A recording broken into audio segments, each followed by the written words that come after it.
Neighbors described hearing several gunshots in this section of St. Paul this afternoon, just a couple of miles south of downtown. And now the job for St. Paul police is to figure out how exactly a car became overturned with 2 shooting victims inside.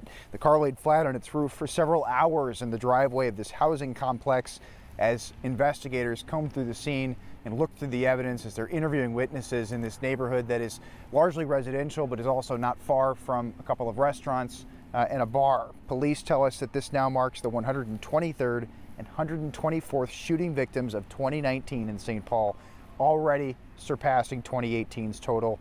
And this one particularly difficult to swallow because it involves a young child. These shootings frustrate everyone, but what it comes down to is we need the public's help. What we do know is that people who are carrying guns in our city illegally are the ones most likely to be involved in shootings.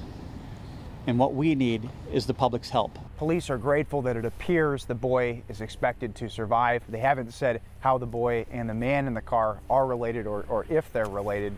They have not also said what the motive was for the shooting or if it's connected to any of the string of violence that we've seen over the past several months here in the city of St. Paul.